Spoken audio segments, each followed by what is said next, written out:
तेवर न्यूज़ में एक बार फिर आपका स्वागत है। आज हमारे साथ है दो सामाजिक कार्यकर्ता, मोहम्मद रिजवानुल हक उर्फ गुड्डू बाबू और साद अहमद। सबसे पहले साद अहमद से पूछते हैं कि जो अभी जातिगत जनगणना की बात हो रही है, क्या ये बिहार के लिए, विकास के लिए ज़रूरी है?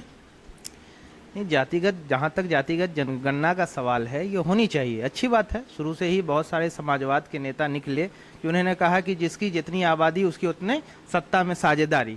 ये अच्छी बात है कि कमज़ोर तबका आए आगे और मजबूती से अपने समाज को प्रतिनिधि प्रदान करे, लेकिन साथ साथ कहीं ना कहीं जितनी भी सेकुलर पार्टियां हैं वो मुसलमानों को अनदेखा कर रही है। आप अगर उठा के देखें, ऐसा लगता है कि जब भारत आज़ाद हुआ था, यहाँ के मुसलमानों ने अपनी मर्ज़ी से हिंदुस्तान को चुना। आबो अजदाद की कब्रें, शहादत, उस चीज़ का आज भी सबूत है। लेकिन जब सत्ता में कांग्रेस आई 47 के बाद, तो हम मुसलमान 35% थे। आज अगर आंकड़ा देखें सरकारी नौकरियों का, तो आधा % से भी कम पे हो चले गए हैं। कहीं नहीं कहीं सारी सत्ता का खेल है। सेकुलर पार्टियां मुसलमानों को वोट के लिए यूज़ करती है और यही खेल चल रहा है। लेकिन हर जगह मुसलमानों को इस पे सोचना चाहिए कि अपनी सच्चर कमेटी जो बनाई कांग्रेस ने, पहले तो उसने नौकरी से साफ कर दिया लोगों को। जब कमज़ोर तबका आया तो मुसलमानों का वोट बटोरना था, तो उन्होंने कहा कि सच्चर कमेटी का गठन होना चाहिए। खैर चलिए, देर से ही सही दुरुस्त हो, लेकिन सच्चर कमेटी के गठन के बाद जो आंकड़ा आया देश के सामने, वो चौंकाने वाला था। हर जगह अभी देखा जाए अगर, तो देश में अलग ही माहौल बना हुआ है। इसलिए मुसलमानों को, जितने भी सेकुलर पार्टियां हैं, उनको चाहिए कि ओबीसी की बात कर रहे हैं, साथ साथ मुसलमानों के सच्चर कमेटी की भी बात करें। मुसलमानों, मेरा कहना यह है कि अभी जो मंडल कमीशन को लागू करने की बात हो रही है, तो उसमें तो ओबीसी को फ़ायदा होना है, तो मुसलमान सच्चर कमेटी को लेकर सड़क पर क्यों नहीं उतर रहा? ये जो इसके पीछे सबसे बड़ा ये है परेशानी कि जो लोग नेतृत्व कर रहे हैं मुसलमानों का अलग अलग दलों में, कहीं ना कहीं वो अपने कुर्सी के लालच में इन सवालों को, सेकुलर पार्टियों का जो एजेंडा है उसको तो याद रखते हैं, लेकिन अपनी कौम को कहीं ना कहीं पीछे छोड़ देते हैं, या दूसरे वर्ड में कहें तो वो बेच खाते हैं। तो क्या मुसलमान को नेता के भरोसे बैठा रहना चाहिए? नहीं, इसमें वक्त लगेगा। मुसलमान में एजुकेशन बढ़ रहा है, जैसे जैसे एजुकेशन बढ़ेगा वैसे वैसे बदलाव आएगा, लोग समझेंगे। और हिंदुस्तान के अलग अलग कोने में अब ये देखने को भी मिल रहा है कि लोग अपनी क़यादत की बात कर रहे हैं। हमारे साथ रिजवानुल हक गुड्डू साहब भी हैं। गुड्डू साहब से पहला सवाल ये है कि हमारे जीवन में शिक्षा का क्या महत्व है?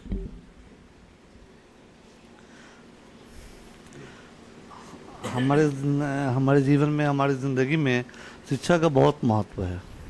ठीक है, चूँकि बुनियादी जो चीज़ें होती हैं वो माँ के गोद से सीखा जाता है। शिक्षा का जो पहला ट्रेनिंग दी जाता है माँ के गोद से सीखा जाता है, जो आगे चल के वो नर्सरी कह लीजिए, मदरसा कह लीजिए, मकतब कह लीजिए, जहाँ भी हो, लोग वहाँ जाके आगे की तालीम हासिल करते हैं।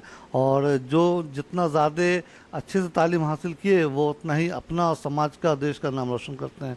तो इसलिए हम ये कहें कि शिक्षा के बिना इंसान अधूरा है, किसी काम का नहीं है।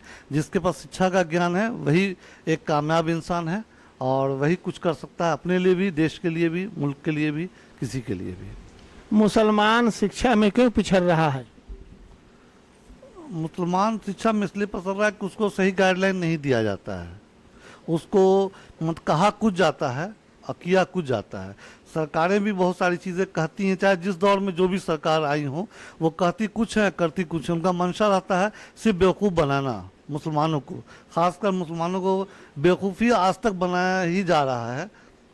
इधर आके कुछ हालात सुधरे हैं, जो देखने में आपको मिल रही है कि तालीम में भी, या किसी भी तालीम में, डॉक्टर, इंजीनियर, या जो बीपीएससी वगैरह कंप्लीट लोग कर रहे हैं, या आईएएस आईपीएस में जो कंप्लीट कर रहे हैं, तो इधर अपने मेहनत से लोग आगे बढ़े हैं, जो उसमें थोड़ा गवर्नमेंट का भी कोऑपरेशन है, जिससे वो आगे बढ़ रहे हैं और वो आगे तरक्की के रास्ते पर चल रहे हैं।